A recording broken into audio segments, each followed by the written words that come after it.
Breaking news overnight, an ex-Navy SEAL and one of America's best-known snipers murdered at a gun range in Texas, allegedly by a troubled former Marine. This comes in the middle of America's debate over gun control and rising concerns about troops returning home with PTSD.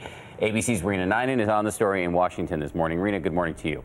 Dan, good morning. He was 38 years old, and this morning his colleagues are stunned that the man who is self-labeled as the most lethal sniper in U.S. military history was gunned down in Texas.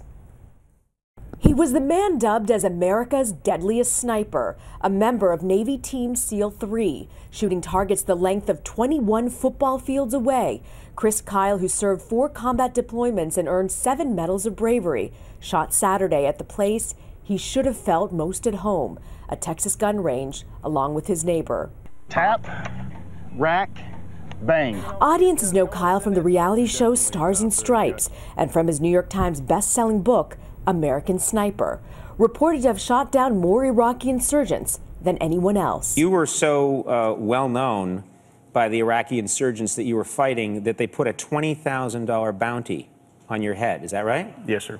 Kyle volunteered his time to helping vets cope with PTSD, reintroducing them to firearms. On guns.com, he explained the difficulty of returning from war. Yeah, now all of a sudden, you don't have an identity. You have to learn a whole new way to act. Now we're learning he may have been killed by a man he was trying to help. Authorities have arrested 25-year-old Eddie Routh, a former Marine believed to be suffering from PTSD. Routh stole Chris's vehicle, fled the scene, but was apprehended after a car chase. It's unclear what the motive was. Overnight, memorial pages were created online. A message from Dean Cain, Chris's partner on Stars and Stripes. 2013 started out fantastic, but it's a heartbreak. #sad day. And Sarah Palin. Chris was a wonderful man, a good friend, and a true American hero who loved our country and served honorably. His death raises concerns over whether enough is being done for U.S. soldiers returning and from home and suffering from PTSD, especially as the war winds down in Afghanistan. Kyle leaves behind a wife and 2 kids. Rena Ninan, thank you for starting us off this morning. For more on this, let's go to Chief Global Affairs Correspondent Martha Raddatz, who's in the Middle East right now covering tensions in that region. Martha, this gentleman was a legend. What are you hearing from your sources in the military in terms of reaction this morning? Well, the reaction has been overwhelming, quite honestly, Dan. I have heard from so many soldiers, Marines, who really, truly are heartbroken. Chris Kyle was a legend.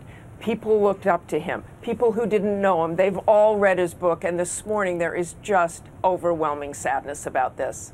We've endured more than a decade of war in this country. How much of a concern is there right now about PTSD among our returning troops, and will this case bring much needed attention to this issue? Well, we can only hope it will bring attention, Dan, because I, for one, don't think the country is quite prepared for the amount of PTSD that has been suffered. And now we have so many troops returning after 10 years of war. Something struck me that Chris Kyle said recently. He said, when in the military, everything is for a greater good. When you return to civilian life, everything is for your own good. It's such an adjustment. You're away from your band of brothers, your band of sisters. You felt like you had a real cause. All these vets return. It is very difficult transition. They don't want to be seen as victims, but there are numerous problems. There are about 20% of returning veterans who say they have some sort of PTSD or mental health issue. That is an enormous issue. Martha Raddatz with such valuable perspective on the Sunday morning. Thank you, Martha.